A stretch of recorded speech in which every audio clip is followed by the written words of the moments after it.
Vikings fall to 0-3 after losing to the Tennessee Titans. Final score 31-30. Vikings at this point have sole possession of last place in the NFC North Division. And I'm not one for moral victories, but I do think compared to the first two games of this season where there was nothing worth raising hell about, there were no bright spots to look forward to with this Vikings team. I do think even despite the loss yesterday, there are some positive takeaways that I do want to get to first before we get to the shits. Number one, Dalvin Cook showed you when healthy why he's worth every penny. 181 yards off of 22 carries, a touchdown. He averaged 8 yards per carry. And we already know when he's running between the tackles, he's great. But there's so much that you can appreciate about Dalvin Cook. But what I probably appreciate the most is once the dude gets outside and it's a defender, mano a mano, the difference between a couple of yards gain or no gain or a first down and beyond is once he gets outside, the way he shifts his feet, the way he kicks his speed into high gear, he does it so fluidly. He's not stopping and stutter stepping and dancing around like Adrian Peterson did before he moved on from the Vikings. It's more like, let's say if you're a defender and you decide to stop and wait to see, okay, what's Dalvin Cook going to do? If you do that, he'll just blow right by you. No questions asked. If you commit and say, I'm not going to stop, I know exactly where he's going, you commit full speed in one direction, he'll shift his feet so fluidly and you'll fall to the ground. And yesterday, he did that on multiple occasions. And when Dalvin Cook gets going, it opens up the whole offense. Adam Thielen, he had a touchdown catch. Kyle Rudolph, he had his Groundhog's Day one-handed touchdown catch. Justin Jefferson, I mean, good Lord. 7 catches, 175 yards, and a touchdown. He had that 71-yard touchdown grab. He had over 100 yards in the first half. And as someone who prides himself on being straightforward, being blunt, just being direct, as far as when I do my podcast, I got to keep that same energy. I was dead wrong about this guy. I had my doubts. I had serious doubt, not off of can he play at the next level? Just more so what sort of impact can he have with or relative to where he got drafted in the first round. And it got to the point where I was just so in awe watching this guy. It reminded me, I swear to God, of The Dark Knight Rises with Christian Bale, the GOAT Batman, by the way. Christian Bale and Tom Hardy, who played Bane. So every time Bane came into the scene, I'm like, yo, this dude's a beast. And when he got out of the scene, when it switched to someone else, I'm like, okay, that's cool and all. I want to see Bane again. That was Justin Jefferson. I guess the only disappointment is we didn't really feed him the ball later in the second half to how we did in the first half and the start of the second half. So I wish we saw more. I'm going to do a separate video midweek on this guy. But this dude, we could have something seriously special with Justin Jefferson. Eric Kendricks, despite the fact that the Vikings are having a poor season, Eric Kendricks has been fantastic. And you know what? He had that pass breakup on Derrick Henry on third down. As a linebacker, Eric Kendricks has been by far our best cornerback on this Vikings defense. Yannick Ngakoue, he balled out. Harrison Smith, he was a missile in the secondary. The ground that he covered for that interception in the second quarter before making that leaping grab, I mean, he's been making those specific type of plays his entire career. And yet, for me anyway, I still marvel at it each time that I see it like I just saw it for the first time. And I think the offensive play calling, I would say for the most part, was really, really good.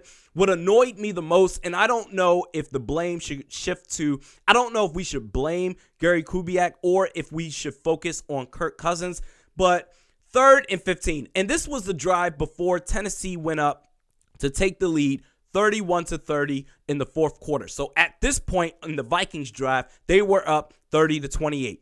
3rd and 15. And Kirk Cousins, instead of like trying to get a first down and extend the drive a little bit, throws a check down pass immediately to Kyle Rudolph. And I'm like, what are you doing here? Why are you pussyfooting around? You might as well should have punted the damn ball on third down. And now we get to the shits because that final offensive drive for the Minnesota Vikings, the offensive line was downright atrocious. In fact, we are going to go through this down by down. First down, Kirk Cousins, thanks to Garrett Bradbury getting absolutely pushed around by Jeffrey Simmons, gets smacked in the face. That drew a roughing the passer penalty, 15 yards. First down, Jadeveon Clowney hits Kirk Cousins as he's trying to throw to Dalvin Cook thanks to Dakota Dozier. Incomplete. Second down, Garrett Bradbury, bad snap, loss of 14. Third down, Drew Samia gets bulldozed by who else? Number 98, Jeffrey Simmons. Kirk Cousins, he gets hit, incomplete. Fourth down, interception. That whole offensive drive, the final offensive drive for the Minnesota Vikings got a yard. They got 1 yard. They got 1 fucking yard. And it's not because, the offense, they moved that ball themselves 1 yard. No, it was a 15-yard roughing the passer penalty minus a 14-yard loss off of a bad snap by Garrett Bradbury. So you got a yard thanks to the officials. Oh, my God. And then Mike Zimmer talked about this in his postgame. The offense, that final offensive drive, it was chaotic. And he's right. It was chaotic. But I'm sorry.